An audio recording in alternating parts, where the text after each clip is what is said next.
Welcome back to another very exciting edition of this week's Game Huggers Question of the Day.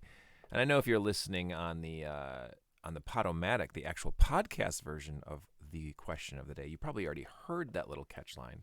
But that's interestingly, What's a podcast? a podcast is an audio only version of this exact same recording. So you can listen to it live on Twitch and you can participate in the chat. You can watch it a week later when it pops up on YouTube, which it will pop up. Actually, it pops up the day after on YouTube, so it's on Fridays. And then you can also listen to it on Podomatic. My guess is, since only 10 episodes have been uploaded at this very point in time, on October 5th, 2023, that this will be at least 10 weeks later. So it'd probably be into December at that point. Yeah, into December by the time the 19th episode goes live on Podomatic. So I wanted to let you guys know too, since we've kind of slowed down on doing these as often on this actual Twitch stream, I'm going to do the 19th, and then the following week, or maybe in 2 weeks, I'll do the 20th question of the day, and that'll be the last one for a while. I think I'm going to take a break on that because I know a lot of people that I've been having call in and stuff have been kind of rushing around and getting busy, especially getting around the holidays and stuff. Because believe it or not, the end of this month is the first holiday in Halloween, and a lot of people are just getting busy. So I haven't gotten as much responses or even interest as much as usual for the question of the day. So I'm going to kind of let it chill and maybe start it up again next spring, and then we can do another 20 episodes then or whatever. But I have had a really good time doing the question of the day. I think it's been interesting. I just wanted to ask, what are we playing today? Well, we don't know yet, but I know for sure that the question of the day is coming up first, so we're going to do that. And the question of the day this week is a very interesting one. It is, what video game villain do you feel that you can relate to the most? So think of a villain, a bad guy from a game, and you're like, yep, I'm on that guy's side because of this. So we can hit the phone lines. Ania, maybe you got a villain in mind? Who's your favorite bad guy in a video game? Do a couple callers when I'll do a couple callers and then you'll think about it. All right, that sounds good. That sounds just fine. Okay, just checking out the audio there, making sure it's working. All right, let me go to the phone lines. Here we are with our first caller. This is from our good friend, Mr. Duffy. Dutch Vanderlyn from Red Dead Redemption. He was correct in not trusting the government and saying they'll always find someone to do their dirty work. Red Dead Redemption. Interestingly, I don't have a lot of experience with that game. I'm not very familiar with it at all. And who was that guy's name? What was his name? Dutch Vanderlyn from Red Dead Redemption. He was correct in not trusting the government and saying they'll always find someone to do their dirty work. Dutch Vanderlyn.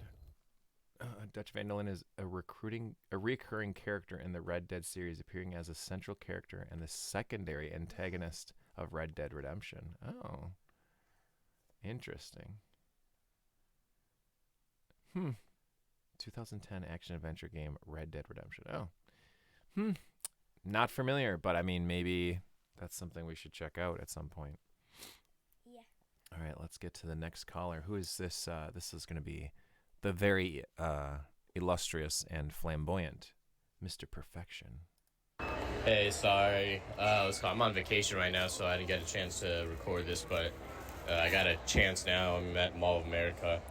But I'd say a video game villain that I can relate to that is not part of a TV show or movie franchise would probably be Bode from Jedi Survivor.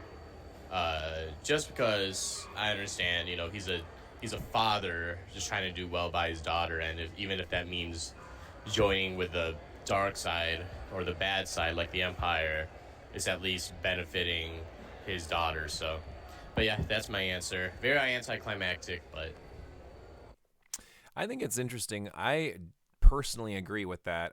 Where when you can connect with villains that are bad for a very specific reason, and I guess I think of villains like comic books, right?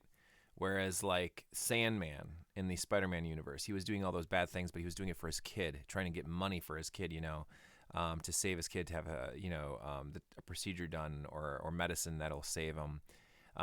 You think of more Marvel, but you think of Kingpin and the original Daredevil TV series. Like, holy cow, they did an entire Kingpin episode that was like very much so explaining why he is the way he is and the way that he came out that way. And you're just like, you sympathize with him, and you're just like, can't this guy just win once? Like, I almost want him to win for a specific reason. But like, yeah, I like that when there's characters that have a backstory that where it's one of those like the ends justify the means. Do you know what I mean? Like yes, they're doing they're doing crimes, they're committing crimes, they're doing bad things, they're hurting people, but like in the end, they're doing it for the good of something. Not necessarily just because we're bad guys and we're just like want to take over the world, we want to have all the power and money and be, all-encompassing evil. Like sometimes they're doing bad things for good reasons. I'm just dancing. You're just dancing? Okay. Also, I think I have a character in mind. Oh, what's the character? He's a Joker because he laughs very weirdly, and so do I. The Joker. You have a weird laugh? Let's hear your weird laugh. Well, you have to say something funny first. I have to say something funny first. Yeah. Okay. All right, so your grandpa has a hearing aid, and he got a new hearing aid, and he was really, really proud. He's like, it's a new fancy hearing aid. It's one of the best ones you can possibly get. It cost me an arm and a leg. And I was like, whoa, that's got to be pretty impressive hearing aid. I said, hey, Grandpa, what type is it? And he said, oh, it's about 230. Huh? He said, oh, it's 230. What do you mean? I don't get it. All right, let's go to the next phone call. All right, here is our good friend Hankola giving us a call. I'm not sure that video game developers initially thought about making a relatable villain or a relatable even anti-hero, but maybe some of the more modern games would kind of fulfill that trope. I would have to say, though, if I were to try to pick a villain of sorts that I relate to, it would probably be something like Proto Man from the Mega Man series. The same as Mega Man, but just, raised different. Had he been in different circumstances, he would have been Mega Man. But instead, he was kind of, raised by Dr. Wily, even though him and Mega Man are technically like brothers. So I guess that would be kind of the more retro video game one that I would identify with. Dr. Wily. Also in the Mega Man series, some of those creations of Wily's, while they were evil, they were just under control. Think of Mega Man, you think of Sonic. Almost all the villains in Sonic, except for Dr. Robotnik. You think of Metal Sonic, you think of Knuckles. They were all He's doing... not a villain, but...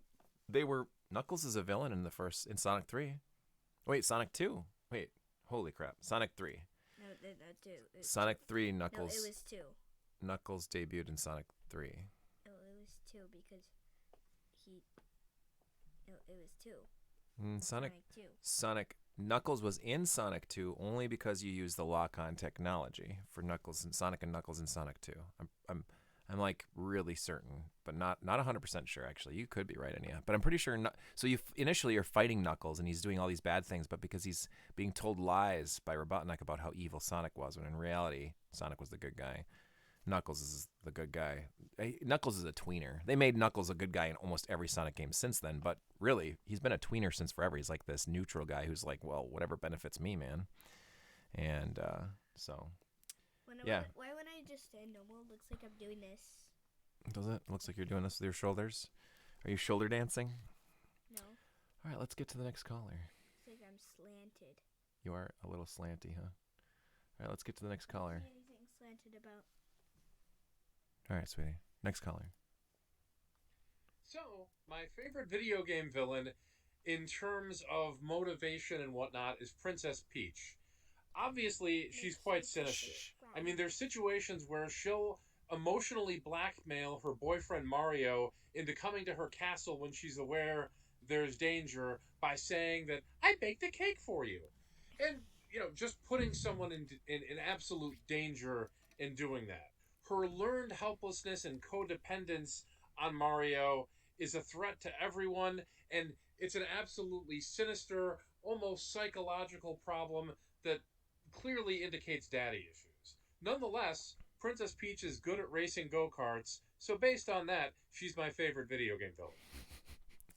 So, Princess Peach, video game villain. What do you think about that one, Ania?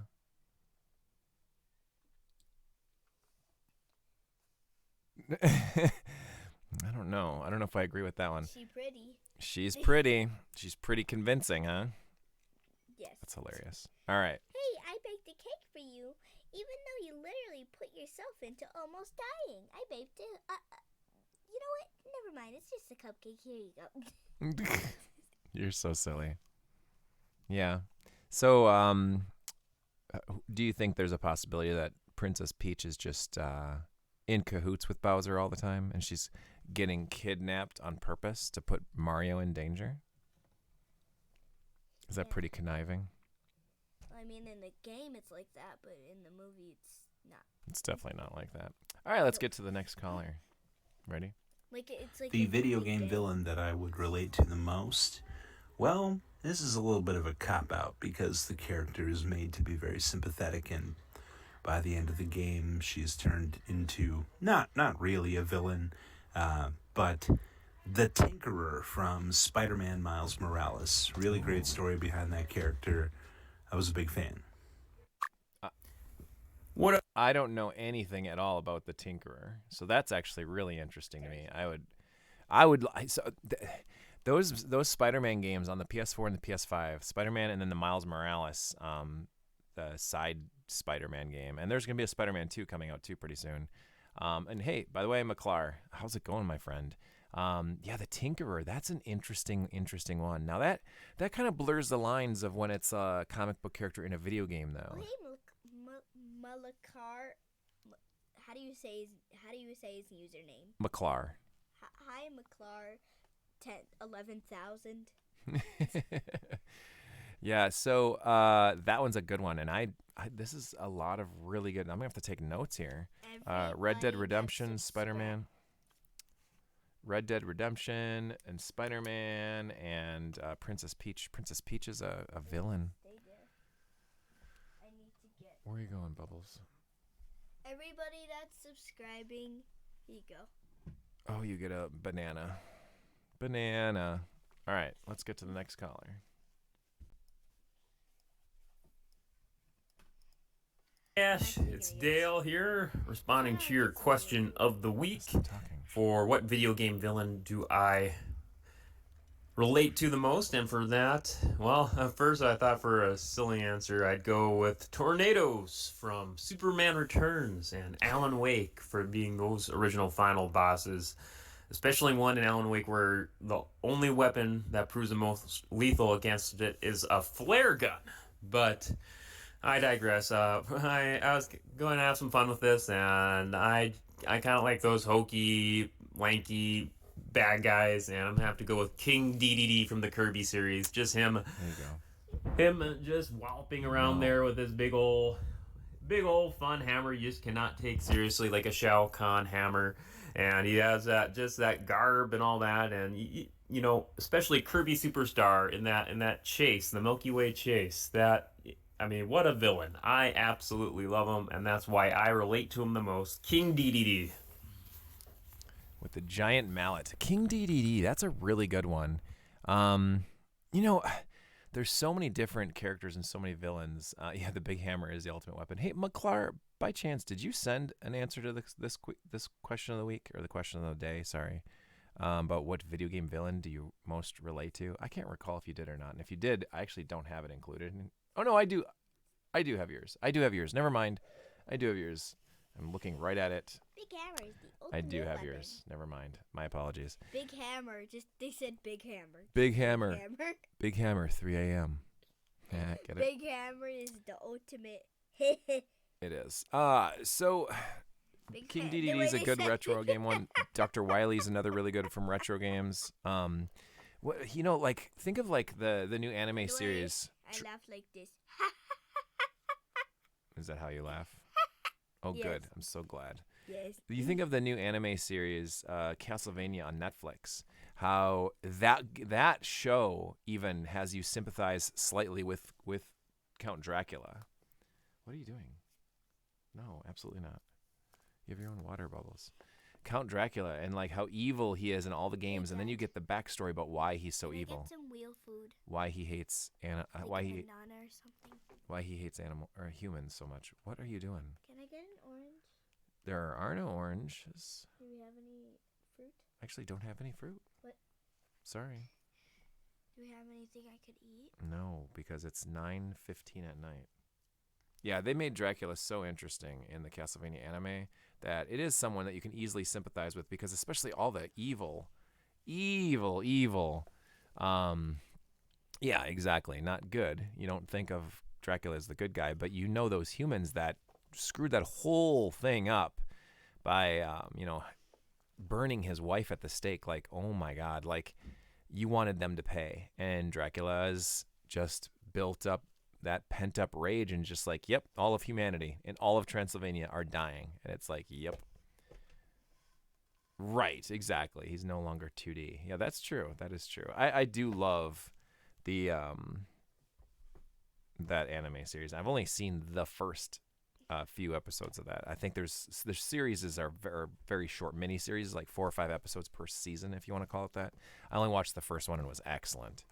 So I got a lot to catch up with that. I haven't had Netflix in like over a year though. So once the new Scott Pilgrim show drops, I'm going to be getting that for sure. But man, yeah, there's so many good ones. I was thinking about some RPGs that have like really good characters and really good villains that you're not necessarily rooting for, but you understand like the pain that they're going through and the reason why they're seeking vengeance against you. And you just so happen to be the guy who's there to stop them because they're doing wrong. Kind of depending on the platform it's played on, I suppose. Yeah, 2D or 3D. That's true. Yeah. Holy shit, dude. Yeah, that's a good one. King DDD. That's funny. I never thought of that one. Hello, Alex here from the City with a Point, and this week's question of the day of the week of whatever is, what video game villain do you relate to the most? And this one was a really tough one, and I'm coming right down to the wire here on this one. I think the one I'm going to pick this time around is going to be Handsome Jack from the Borderlands series. Ooh. While I don't think I'm nearly as villainous, I absolutely would do some of the goofy things that he does. And if I was in a position of immense, outrageous power as he is, I would probably do some of the other outrageous things that he has done. The horse made out of diamonds, some of the other quips and things that he did. Just the mansions made out of smaller mansions, dumb stuff like that. And I guess the way that he's a bad guy, but he's this kind of funny, snarky bad guy, it's like if I were a bad guy, I think that's the kind of bad guy I would be. So I guess that's probably the one I'm going to roll with here. It was really down to him or Dr. Wily, or maybe even Dr. Robotnik. Oh, I think Wily is the more wily of the two. But yeah, that's mine. Hope y'all have a fantastic night. And for all the people on YouTube, subscribe. Yeah, dude. That's really cool. So you had mentioned Borderlands, Captain Jack. So this has come up multiple times, and this is something that has been recommended to me multiple times, is playing Borderlands on the stream. 3D. That is very 3D. What am I looking at here? What is this, sweetie? Oh. That is very three-dimensional. I tried. That's pretty awesome. You did a great job, sweetie. Excellent work. Like a 3D wand. Oh, 3D wand. Nice. Bippity-boppity-boo. Bippity boppity boo. There you go. There you go. Excellent work. So, so this is what I've heard so far is there's been mentions of Dr. Wily. There's been mentions of Dr. Robotnik. And then from Mega Man and Sonic, of course. And then Red Dead Redemption was mentioned, Spider-Man Miles Morales, the original Spider-Man, and now Borderlands. Like, these are games that have been requested multiple times for me to stream, and maybe I need to get off my butt, especially over the holidays when there's going to be some extra free time maybe coming up here and there. A little bit more leisure time throughout the holidays, because like in December, the entire month of December, my workplace has a code freeze where we literally can't develop anything. I can document tons of stuff, and I can prep stuff, and I can also like develop things but not publish anything. So basically we need to get everything in by the end of next month. Otherwise we wait until New Year's, or after New Year's I should say. So like usually in December I got some time to sit down and chill. Last year around this time is when I started Shining in the Darkness. I played through some bigger RPGs in the past. I feel you'd have a blast with Borderlands 2 on a stream. I think you're right, man. I really do. I've heard so many good things about the Borderlands trilogy and the prequel, or the post prequel, or whatever it was called. But yeah, I think I need to finally sit down with that. And also I wanted to mention too, not that I'm totally derailing the question of the day, but a lot of people have mentioned or asked me about Sea of Stars and when I'd be playing that again, because I've only gotten like 4 or 5 hours into it. I do plan on playing Sea of Stars again. I just hadn't been in an RPG mood. And the last time I streamed a game was when I played Legendary Axe. And so tonight on this very stream, it depends on how tired I get after everything, but we're kind of flying through the question of the day right now. So I'm actually thinking about playing Legendary X2. So that's my thoughts for tonight, at least. But we have one more caller to get to. Looks like it just came in. So let me go ahead and hit play on that for the question of the day this week. What's a video game villain that you relate to the most? Yeah, it's Toots Wilburn. Oh, boy. Here to answer this question of the week from that bald-headed sissy who uses girl talk, Joshua Turbo. What video game villains good old Toots Wilburn here relate to? Well, I don't know none of this fancy new stuff on their Playbox 5s, but back in my day, we had a great game about two brothers don't know they brothers until the very end. But it was Metal Gear Solid and Revolver Ocelot. Man, he was cool. He's a guy I can relate to, using the best handgun on the planet, the Colt Single Action Army. It's like having a woman who'll cook you a steak and then a burger, but making more sense than that analogy. Yeah, Toots Wilburn really likes that Revolver Ocelot. He had cool hair, cool gun, cool character design, and he was a good villain. And like a good villain, he came back in the second one. Not many villains come back in that second one besides the big dragon. What's his name? The little fat guy who fixed my sink. Bowser. Yeah, that guy, he's cool too, but no Revolver Ocelot. So if you want to be a man, you want to chew rocks for breakfast like old Toots Wilburn here, you like a Revolver Ocelot.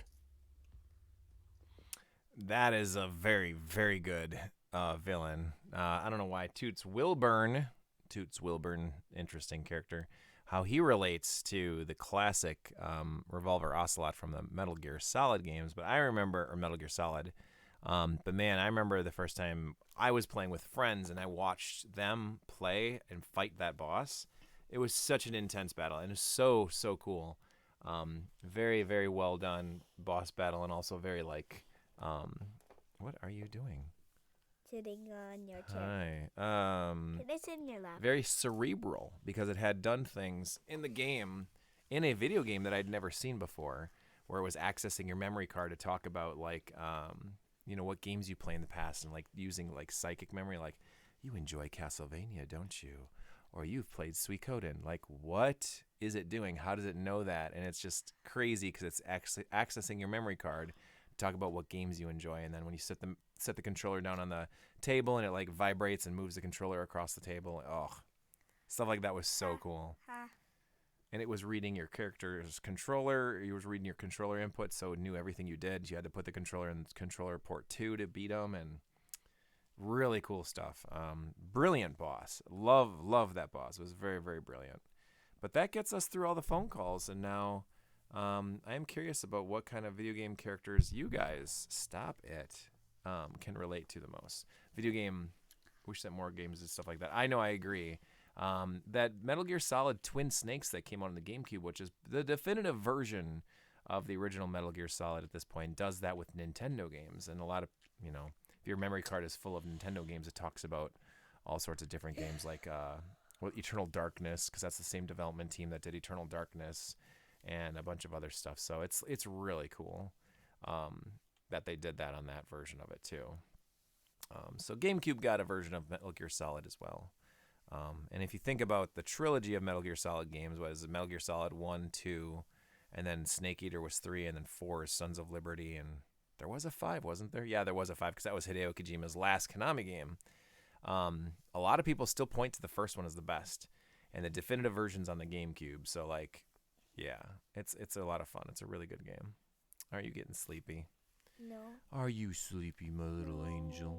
No, Oh, my goodness. no, But that brings us pretty close to the end of the question of the day. The only thing that I haven't really talked about were my picks for that. And I can't say I relate to them, because I don't. I don't think I've ever really been brainwashed. But in a way where you sympathize with characters that are brainwashed. So for instance, I can't remember the name of, let's see, that's all the callers for today. So Loom game villain. Bishop Mandible. So Bishop Mandible is a villain in the video game Loom. And that Loom is one of the very first games that I ever played on this stream. And I played through all of it in one night. It was such a fun stream. I would definitely seek that one out if you're on YouTube and you're checking out videos of mine, because that was a really good night. McClar, why are you the only one that's really talking in the chat? I don't know. Everybody else is just chilling. Sometimes at night you just don't have a lot of people chatting, which is okay. But there's a few other people here tonight. Donk and Elisa Hydra and someone named Bella and Moobot. AI Lisa. AI Lisa is always here, yeah. But yeah, McClar's here. I locked all the others in my space dungeon. But Bishop Mandible in Loom, or a character named Belazar in a game called Beyond Shadowgate. And I am not talking about the reboot, the remake of Beyond Shadowgate. I'm talking about the original Space H. The original Beyond Shadowgate that came on the TurboGrafx CD. In my giant It's these Space H, guys I fly around it now. who do get their, I think they get a little bit of power, and then they are promised this ultimate power to be this greater demon, greater power, bringing a monster onto the earth to take over the world. And they're promised all these things, and basically all they are is possessed and brainwashed by these higher beings and these higher powers that are promising all this power to them. And when they finally get to that point, they're double crossed, and it happens in both Loom and Beyond Shadowgate. Spoiler alert, but Beyond Shadowgate's a game I absolutely have to play on this stream. That is such a fun game. It's one of my favorite top 5 games all time. And What is it? Beyond Shadowgate. Come on, we have to play one of the games I request. No, it's Shapes and Beats. We will get to it eventually, sweetie. I heard Beyond Shadowgate while going through forums, and it's all people raving about how good it is, but I haven't played it yet. Oh man, I'll be gonna play that. it's incredible. So the original Shadowgate was a point-and-click adventure puzzle style game where you're trying to figure out little puzzles, almost like an escape room, right? Yes, you definitely do need to get your duo fixed, my friend. I know a couple guys in the Chicago area if you're looking for cap replacements or laser replacements. There's a few other things that you can do, adjusting pots, I think, is another thing that people do with the PC Engine, also with the PCFX. Anyway, I don't want to get too far down on a rabbit hole on that because I could talk about turbo stuff all night. But those characters are brainwashed into thinking they're about to get some kind of higher power, and then at the end they always get screwed over by these monsters, these demons that they summon and bring back to life. Bishop Mandible, he does a tear in the time-space continuum, in the loom, the loom that's everything is connected through this this musical loom, where it goes through all of space and time. And so he tears open the sky, and out comes this demon, and he's like, now that you're here, you know, you can help me take over the world. And demon's like, nope, and just kills the guy right in front of the main character and everybody. And so then you're just like, great, now I have to stop this demon. And at the end of Beyond Shadowgate, it's almost the same exact ending, where it's like Belazar, this guy you've been trying to get to throughout the entire game, because he's kidnapped your sister. Can I have that egg? I'm pretty sure it's empty, sweetheart. Because you're trying to save your sister, he kidnapped your sister to be a sacrifice to this monster, and then the monster winds up double-crossing Belazar at the end, and then you have to fight the monster as well. And the cool thing about that game, I mean, that's something I'll have to play through on the stream, but I don't want to give too much away, but you have to outsmart him. You don't necessarily fight the boss in that game, which is interesting because in Beyond Shadowgate, there's actually lots of fighting. There's actually almost lots of beat-em-up areas, which is really crazy for a point-and-click style adventure game. But there's no pointing and there's no clicking. Actually, there's plenty of pointing and clicking. What am I saying? But it's one of my favorites. It's one of the few point-and-click adventure games that incorporates so much into it. It's like, yes, you have games that incorporate tons of puzzles and storyline, puzzle solving and storyline. But Beyond Shadowgate also includes like general dungeon crawling on top of beat 'em up stuff, hack and slash stuff. Like, it's just freaking wonderful. Now that's a good twist. Sounds sort of like Evil Force in Fifth Element. Yes, in the Fifth Element. Yeah. Oh, Fifth Element's such a wonderful, wonderful movie. But yeah, that brings us to the end of the 19th week's question of the day. We hope you have enjoyed listening to this week. I appreciate all of the answers. What are you doing? Man, you cannot sit still for 10 seconds. What is the deal? Seriously, what's going on? I keep on hitting the microphone. You keep on hitting the mic, you keep knocking things over, you're playing with toys. Now I think it's time for you to get to bed. What? Take your little toy with you. And you're going to say, good night, everybody. Thanks for listening to this week's question of the day. Say it. No. Okay, well, she is pretending to say it. Thank you guys so much for listening to this week's question of the day, number 19. Ania's going to bed. And then we're going to move on to a couple other things. So good night, Ania. Thank you guys so much for listening.